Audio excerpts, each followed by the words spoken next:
Karen's dad is really wealthy. When he dies, Karen will get a lot of money. I think she might get around $100 million.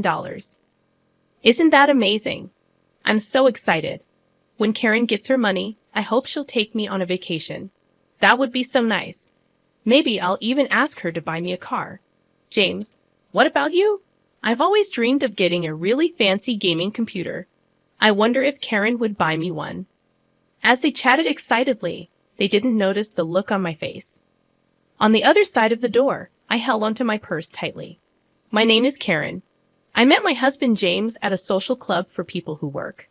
We became friends quickly because we both liked the same things. We were happy together every day. One day, I got a surprising call from my mom.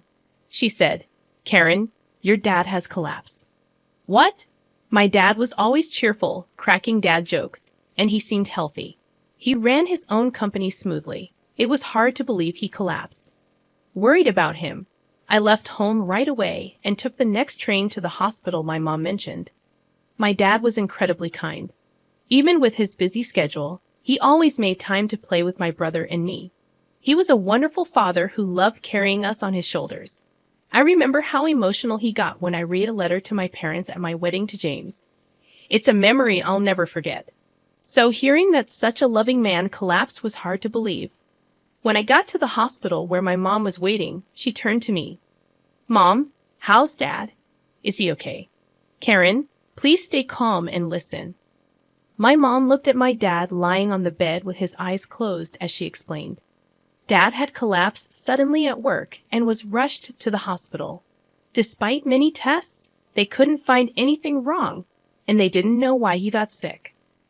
More tests might find out what's wrong, but they could also make Dad feel worse, my mom said. I've decided to stop the tests. It looks like your dad will have paralysis on one side of his body, so he's going to need a lot of care. Yeah, that's right. Even though she seemed worried, my mom stayed calm. My mom has decided to take care of Dad. I could feel my mom's strength, but I was also really sad that my dad wouldn't be the same. Just then, my brother burst into the room. "How's Dad?" he asked, out of breath. Mom explained Dad's condition to him, just like she did to me. "Mom, you can't take care of him alone. I'm nearby. I'll help." "Thank you, but focus on your own life. You have your own family to take care of." My brother agreed, saying, "I understand." My brother got married before me and now has a 4-year-old daughter. I'm the one with more free time since I don't have kids yet, but it takes me an hour by train to get home. Even though I'm far away and it'll take time, I won't leave everything to you and Mom. If anything changes with Dad, tell me right away. "Karen, did you tell John you're here?" My brother suddenly asked, reminding me that I had left the house without letting John know. Seeing my worried expression, my brother said, "You should call him. John must be worried." So I hurried out of the hospital room to find a quiet spot to call him. When John answered, he asked, "Karen, where are you?" I was so worried.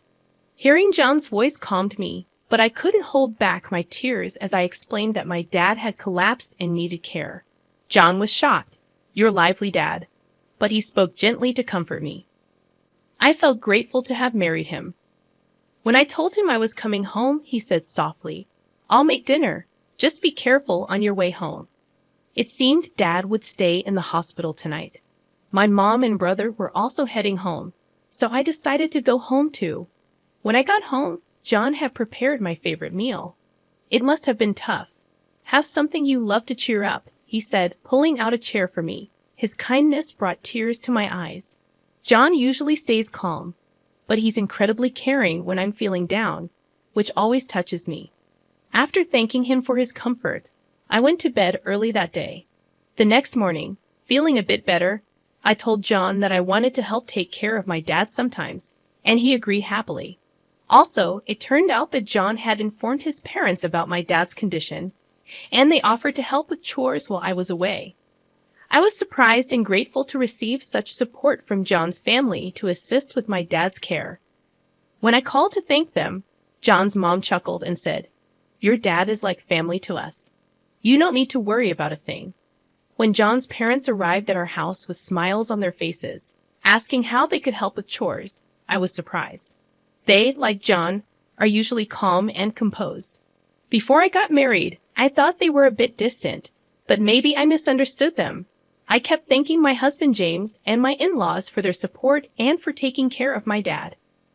My dad used to talk a lot, but after the paralysis on his left side, he couldn't speak well. Luckily, he could still write since he was right-handed. He communicated with us by writing on a whiteboard. Even though he was mostly in bed, he lifted our spirits by drawing funny pictures and writing dad jokes. My brother also came to help, but it was mostly my sister-in-law who assisted. With her experience as a caregiver, she patiently taught my mom and me how to help Dad.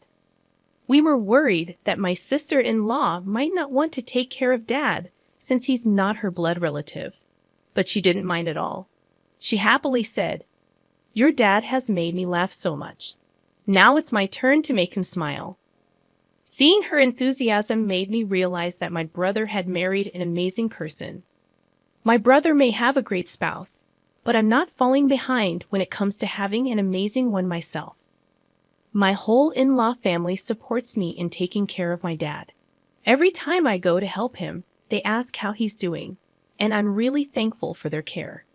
But then I realized it might all be a misunderstanding, just by chance. One day, I left the house to go see my dad, but when I got to the station, I realized I forgot my wallet. Feeling annoyed with myself, I went back home. Usually, when I went to help my dad, my in-laws would pitch in with chores, so I thought they'd find it funny that I forgot my wallet. I went inside, got my wallet from my room, and went back to the front door. That's when I overheard a conversation between James and my in-laws in the living room. "So, Karen's dad isn't going to pass away anytime soon, huh? I'm getting tired of waiting." I couldn't believe what I was hearing. I stopped in my tracks, wondering if I misheard. Quietly, I tiptoed closer to the living room door and pressed my ear against it, listening carefully. "Anyway, how much do you think Karen will inherit when her dad passes away? It doesn't make sense for us to be nice to her unless we get a big share. Her dad is really rich. She's probably going to get more than 100 million, right?" Wow, that's amazing. I can't wait. When her dad passes, I hope Karen takes me on a vacation. That'd be nice. Maybe I'll ask her to buy me a car. "James, what do you want?" Their conversation filled the room with excitement. On my side of the door, they probably had no clue about the expression on my face. I gripped my wallet tightly, feeling a mix of anger, frustration, and sadness. Careful not to make a sound, I quietly left the house, my mind swirling with emotions. I headed straight to my parents' place.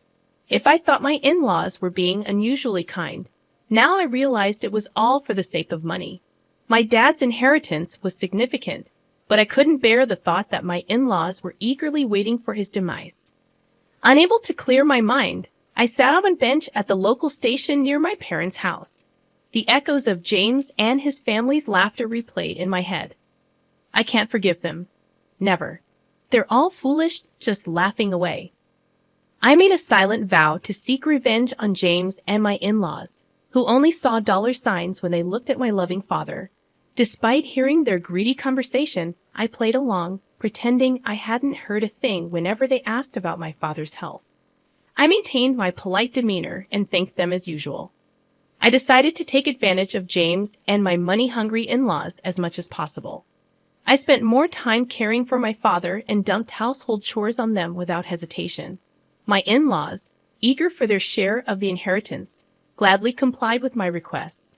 I noticed their faces tense up sometimes, but I paid it no mind. About a year later, my father's condition worsened. Though the doctor assured me it wasn't urgent, I felt relieved. However, I informed James and my in-laws that my father's condition might take a turn for the worse soon.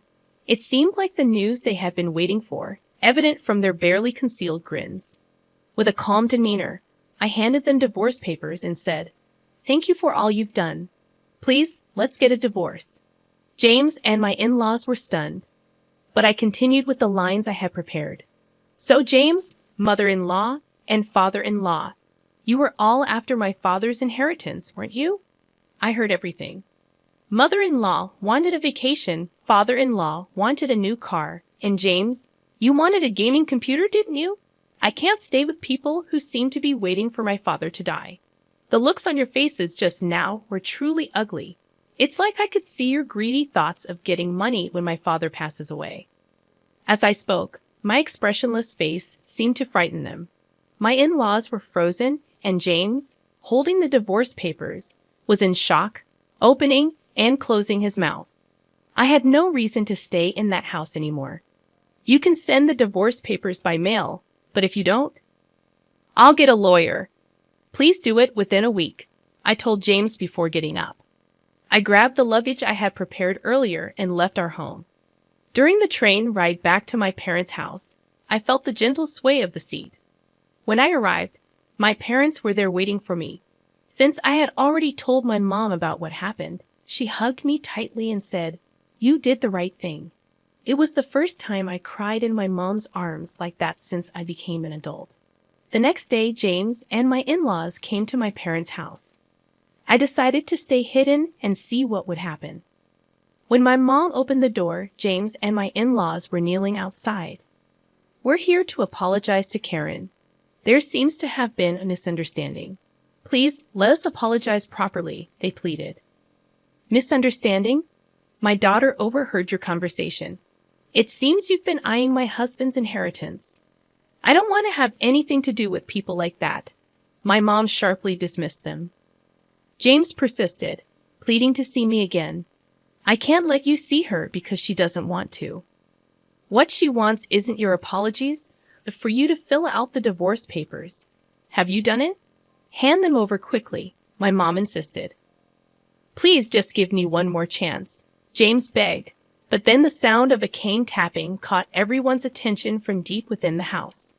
We all turned to see my father, leaning on his cane with the help of my sister-in-law. James looked shocked to see my father in person for the first time. With a whiteboard in his hand, my father had a message for James. It read, "I won't let my daughter stay with someone who can't make her happy. Divorce her immediately as she wishes." The message, written strongly, seemed to hit James and my in-laws harder than anyone else's words.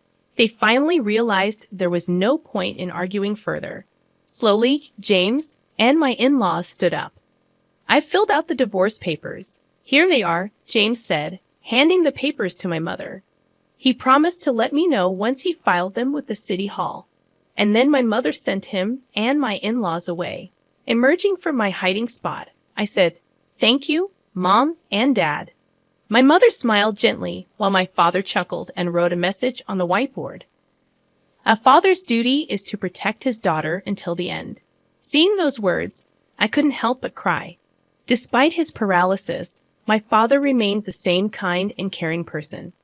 I had initially thought he had changed, but he proved me wrong.